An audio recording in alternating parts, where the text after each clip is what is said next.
275 का, जिसको क्रॉस करके निफ्टी जब ऊपर गया था तो एक अच्छी बड़ी मूव ऊपर की तरफ 400 पॉइंट की देखने को मिली थी, जहां इसको कई दिनों से पहले रेजिस्टेंस देखने को मिल रही थी। आज की क्लोजिंग उसी जो सपोर्ट थी उसको ब्रेक करके नीचे की तरफ आई है। जब ये मैं वीडियो रिकॉर्ड कर रहा हूं तकरीबन 4:40 पर, इस टाइम जो निफ्टी 50 का फ्यूचर है वो 11,365 पर क्लोज हुआ है, क्योंकि ये 24 आवर्स ऑपरेट होता है, तो इसलिए इसका टाइम बताना बहुत जरूरी है। तो अब मंडे के सेशन में क्या पॉसिबिलिटीज बनती हैं, क्योंकि हमारी क्लोजिंग वीक आई है, तो अब यहां से तकरीबन नीचे के 300 पॉइंट्स और ओपन हो जाते हैं। मंडे की अगर ओपनिंग हम ये कह लें कि 11,330 के आसपास आती है, तो आप 30 से 40 पॉइंट का स्टॉप लॉस लेके आप शॉर्ट कर सकते हैं। टारगेट्स होंगे 11,070 के। ट्रेंड रिवर्सल अब कब देखेंगे? जब 11,475 के ऊपर प्राइस निकले और उसके ऊपर ट्रेड करना शुरू करे, तो बाइंग में स्ट्रेंथ दिखेगी 11,550 के ऊपर। 100 पॉइंट्स ऐसे हैं जहां आप ये कह सकते हैं कि वेट एंड वॉच। रिवर्सल 11,550 के ऊपर ही देखने को मिलेगा। उस केस में आप 11,600 को छू सकते हैं और 11,600 पे फिर से एक रेजिस्टेंस देखने को मिलेगी। तो मैंने दोनों तरफ की आपसे बात कर ली है, तो अब हम बात कर लेते हैं बैंक निफ्टी।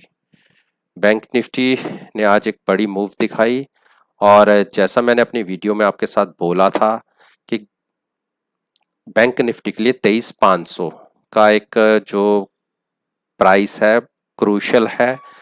जब भी हम इसके नीचे क्रॉस हुए तो हम वहां से तकरीबन 500 पॉइंट विद इन आवर खो देंगे, और आज की ओपनिंग ही 23,000 के नीचे आई। तो बात तो मेरी सही साबित हुई, लेकिन ट्रेड लेने का मौका किसी को नहीं मिला। लेकिन मैं आपसे फिर कहना चाहता हूं कि 22,900 को ब्रेक करके अगर बैंक निफ्टी नीचे की तरफ ट्रेड करना शुरू करता है, तो आप छोटा सा स्टॉप लॉस 40-50 पॉइंट का कोई भी रख के आप शॉर्ट कर सकते हैं। टारगेट्स होंगे 22,500 के। और अगर 22,300 भी किसी कारण ब्रेक हो गया, तो उसके बाद तो आप 3,000 पॉइंट्स की एक शॉर्ट एक तरफ की डिक्लाइन देख सकते हैं बैंक निफ्टी में। तो दो क्रूशियल लेवल्स हैं, 22,950 के और 22,300 के। बैंक निफ्टी अगर इन दोनों सपोर्ट को होल्ड कर लेता है तो ठीक है, अदरवाइज काफी वीक हो जाएगा। स्ट्रेंथ हमें कब देखने को मिलेगी?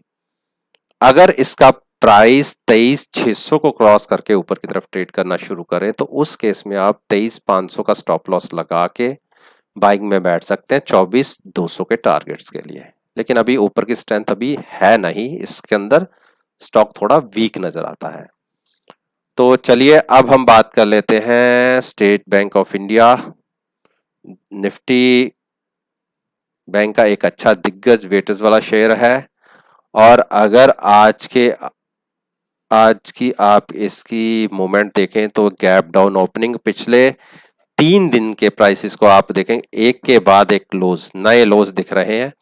और क्रूशियल सपोर्ट जो 206 की थी उसको होल्ड करके ये स्लाइटली सा 207.50 के आसपास क्लोजिंग दी है।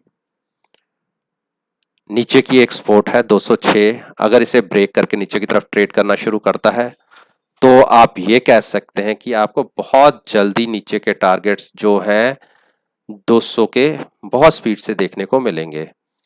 उसके बाद 199, और अगर ये दोनों टारगेट ब्रेक होते हैं तो 187। वीकनेस काफी नजर आ रही है, क्योंकि इसने एक अपनी 9 दिन की मूविंग एवरेज 211 को ब्रेक कर दिया है। अब नजरें रखिए 206 पर। 6 ब्रेक होता है तो आप 201 के लिए शॉर्ट कर सकते हैं। स्ट्रेंथ अभी इसके अंदर दिखेगी 213 क्रॉस करने के बाद। 213 के ऊपर ट्रेड करना शुरू करे और उम्मीद करिए कि एक क्लोजिंग उसके ऊपर मिल जाए, तो हम ये कह सकते हैं कि 220 के टारगेट के लिए आप प्ले कर सकते हैं। लेकिन 220 पर एक बड़ी रेजिस्टेंस आपको देखने को मिलेगी। इसको क्रॉस करना स्टॉक के प्राइस के लिए काफी मुश्किल होगा आज के सिनेरियो में। तो चलिए देखते हैं मंडे में हमें इसमें किस तरफ की एक शुरुआत देखने को मिलती है। अब हम बात कर लेते हैं एक्सिस बैंक।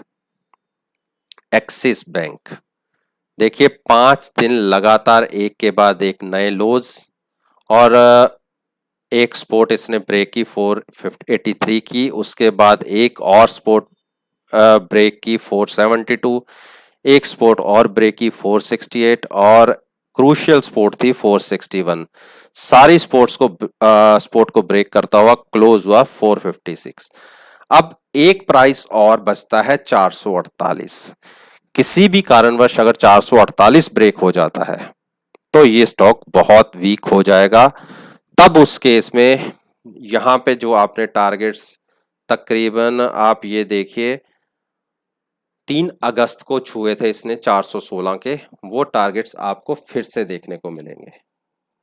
तो ये स्टॉक भी के ऊपर मैंने बात कर लिया। मंडे के लिए इसमें आपने कैसे ट्रेड लेना है। मंडे की ओपनिंग अगर ये मान लीजिए 453 के आसपास आती है या 455 के आसपास आती है, तो आप ₹2 का स्टॉप लॉस लगे के शॉर्ट कर सकते हैं। टारगेट होगा 448 का। मैं आपको एक बार MACD का चार्ट भी दिखा रहा हूं। देखिए ये एक बेयरिश क्रॉसओवर देने की फिराक में है, और अगर ये बेयरिश क्रॉसओवर मिला तो ये फॉल बहुत बड़ा हो जाएगा नीचे की तरफ। तो इंडिकेशन मिलने वाला है। तभी मैंने कहा है कि एक अच्छा बड़ा ट्रेंड रिवर्सल देखने को मिल सकता है अगर इसने 448 को, सॉरी ट्रेंड रिवर्सल नहीं, ट्रेंड के हिसाब से और बड़ी फॉल देखने को मिल सकती है अगर प्राइस 448 को ब्रेक करता है। तो हम बात करते हैं कोटक महिंद्रा बैंक। कोटक महिंद्रा बैंक ने एक भी बेयरिश क्रॉसओवर देखिए इंडिकेशन दे दी, और यहाँ पे आज के दिन में एक बुलिश कैंडल जरूर जनरेट हुई है, लेकिन कल से प्राइस नीचे ही क्लोज हुआ है। एक नजर आप ये रखिएगा कि अगर 360 ब्रेक हो गया तो हम 1300 बहुत स्पीड से देखेंगे, यानी 60 पॉइंट्स नीचे की तरफ हम मूव कर लेंगे। और मैंने 2 दिन पहले आपको अपनी वीडियो में कहा भी था कि हम 1300 के लिए फिर से मूव कर सकते हैं, क्योंकि ये जो कैंडल जो आप कर्व्स देखते हैं, ये कर्व जैसे यहां बन गया था तो इसने वापस नीचे आना ही था। तो ये कर्व इसके अगर देखा जाए तो 1345 तक एक बार फिर से देखने को मिल सकता है मिनिमम, और उसके बाद 1300 के टारगेट भी अचीव हो जाएंगे। तो कॉन्शियस होकर ट्रेडिंग लीजिएगा। शॉर्ट अगर करना है तो मंडे में जो ओपन होता है, अगर ये समझ लीजिए जो मंडे की ओपनिंग थी 1380 के आसपास की, उसके नीचे ओपन होता है, मैं 1375 मान लीजिए, 1375 के आसपास का भी ओपन होता है, तो मात्र 5 से 6 रुपए का स्टॉप लॉस लगा के आप 1360 के लिए शॉर्ट कर सकते हैं। 1360 भी ब्रेक हुआ तो बहुत नीचे के टारगेट्स आपको देखने को मिल जाएंगे। लेकिन स्ट्रेंथ कब दिखेगी? स्ट्रेंथ स्टॉक में तब दिखेगी जब ये 1410 ब्रेक करके ऊपर की तरफ ट्रेड करना शुरू करेगा। तो उस केस में आप 1405 के स्टॉप लॉस के साथ आप बाइंग में बैठ सकते हैं। तब आपको एक कह सकते हैं कि इसने अपनी जो एक डाउन साइड की रैली थी उसको कंप्लीट करते हुए एक वापस अप ट्रेंड पकड़ा है। अब मैं अगले स्टॉक की बात कर लेता हूं, इंडस बैंक। इंडस बैंक हमें क्या दिखाता है? इंडस बैंक को अगर आप देखेंगे तो इसने आज देखिए क्लोजिंग जो नीचे को टच किया 609 का। जब ये इतनी बड़ी रैली लेके ऊपर तक गया था, मैंने आपसे ये कहा था कि क्योंकि जब इसने 668 ब्रेक कर दिया तो एक नीचे की टेरिटरी में आ गया, और जो आज की इसने सपोर्ट लिया 610 की, बहुत ही क्रूशियल सपोर्ट है। ये ब्रेक हुई तो हम ये कह सकते हैं कि जो 500 77-78 का या 575 के टारगेट्स थे वो अचीव हो जाएंगे, जो मैंने ये नीचे की लाइन मेंशन की हुई है जब इसको ब्रेक करके ये ऊपर निकला। तो मंडे के ट्रेडिंग के लिए अगर प्राइस 605 के आसपास ओपन होता है, उस केस में आप ₹3 का स्टॉप लॉस लगा के 590 575 के टारगेट के लिए शॉर्ट कर सकते हैं। बाइंग में आप सोचिएगा जब 640 के ऊपर प्राइस ट्रेड करना शुरू करे तो उस केस में भी आप ₹20 नीचे का स्टॉप लॉस लगा के बाइंग में बैठेगा, लेकिन बाइंग की पॉसिबिलिटी अभी काफी कम है। 95% के आसपास लगता है कि एक ब्रेकडाउन दे देगा। HDFC बैंक, HDFC बैंक क्या कहता है? HDFC बैंक ने अभी बेयरिश ट्रेंड कंटिन्यू नहीं किया, प्राइस जरूर नीचे गया लेकिन अभी भी ये स्ट्रेंथ दिखा रहा है। इसमें हमें कंफर्मेशन मिलेगी 1100 ब्रेक करते ही। जैसे ही 1100 ब्रेक हुआ, 1090 के नीचे अगर प्राइस निकला तो आप ये कह सकते हैं कि अब इसमें एक नेगेटिव ट्रेंड शुरू हो गया, तो आप शॉर्ट कर सकते हैं। टारगेट्स 1000, 1020 और 980 के। बाइंग साइड पे हमें तभी सोचना है जब इसका प्राइस 11040 क्रॉस करके ऊपर ट्रेड करना शुरू करेगा, तब तक एक बुलिश स्ट्रेंथ स्टॉक के अंदर नहीं है।